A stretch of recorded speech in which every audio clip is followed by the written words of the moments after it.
Yeah, I just got back in from walking the dog. Um, living in the country has its advantages. I I really like it in the country, but you've also got the fact that I go outside. I've got foxes. I've got possibly coyotes. I don't know. There's a lot of shit out there that'll try to eat your dog. Stella's a pretty good sized dog. She's a full size beagle. But she's kind of chicken shit.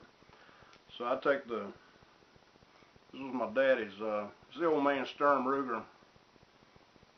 It's the old style Security 6, 357 Magnum. And it's pretty shitty round. This gun here means a lot to me. My dad died a few years back. There's a dog now going off on something. My dad died a few years back, and as you can see, this gun's worn a little bit. It's got a little bit of wear on the bluing. And he used to carry it in his pocket. He had a little country store up here in Frog Level. And it's one night back in the 90s, early 90s. He came out and he locked up. He always had the gun in his pocket. Hey, shut the damn dog up.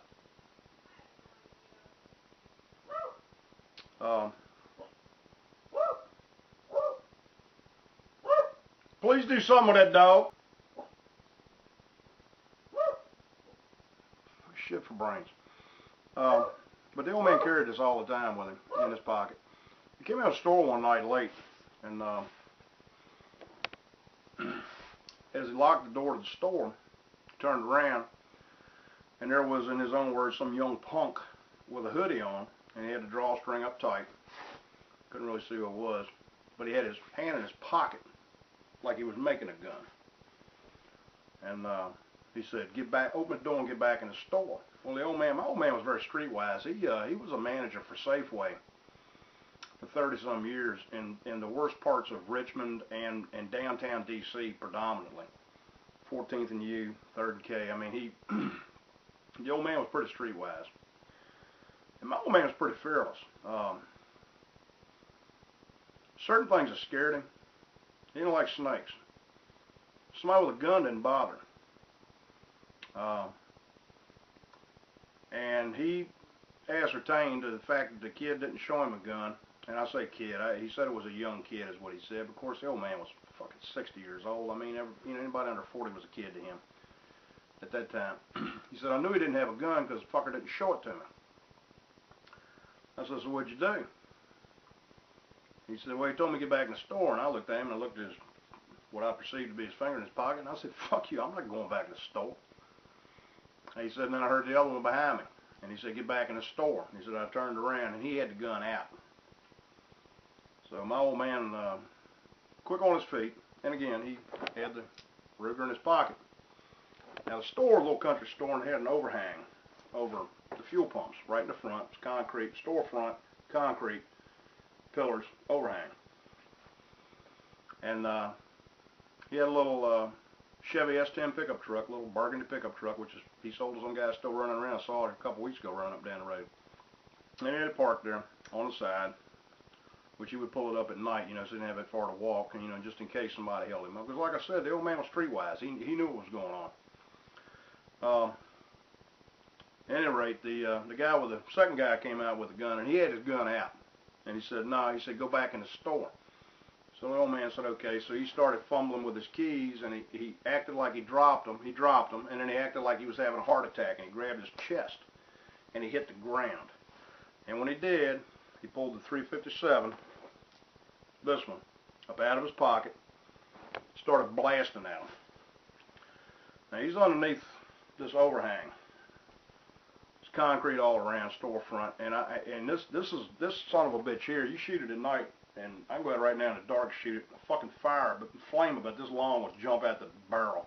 And it is loud. She is literally a hand cannon. There's no doubt about it. He's popping away. And my old man was He was a safety guy, and this was a 6-shot. He always kept, as you notice, I don't do that. I keep all of them loaded. My old man always kept the hammer on an empty chamber. And he said, I shot at him 4 times. And I said, well, Pop, you had 5 in there. Why didn't you empty the gun? He said, because a son of a bitch is ran in front of my truck. I didn't want to shoot a hole in my fucking truck. I said, made good sense. Well, the state police came out, and they brought the helicopter with a searchlight, and they brought the dogs out and all that shit. Never did find them. There was a soybean field next to the store, and the dogs ran all through the field, and, you know. They never caught him, but they never tried to rob him again.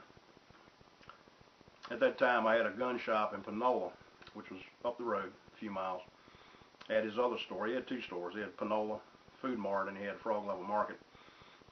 And everybody knew Norman. Everybody knew Mr. Norman, and a whole lot of them, most of them did not fuck with him because they knew the old man would jack your ass up. He'd been known to grab a drunk that got mouthy and bitch slap him and drag him out by his collar across the gravel parking lot and throw them out into 301, hoping that an oncoming vehicle would strike them. So he had a pretty shitty reputation. He treated people good as gold, unless they got stupid. If they got stupid, he'd correct them in a fucking heartbeat. He had no problem with doing that at all. He didn't like drunks. He didn't like boisterous drunks. He didn't like drunks of any kind.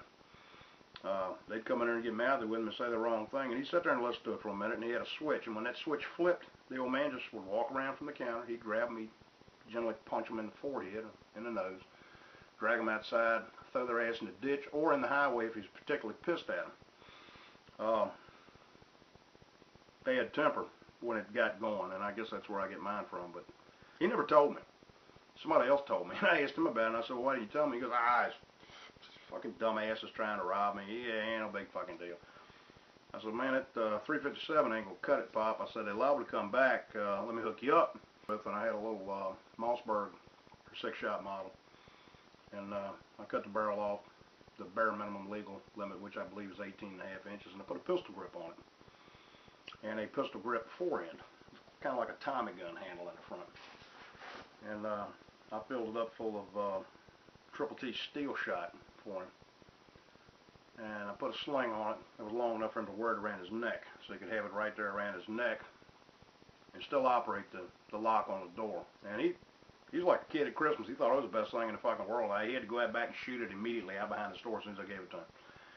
And I told him, I said, now if you shoot this in the store, you're probably going to have to refixture the whole back wall, because that fucking Triple T, and they were 3-inch Magnum Triple T steel shot, which is what you hunt fucking geese with and shit. I mean, they were like bigger than a BB.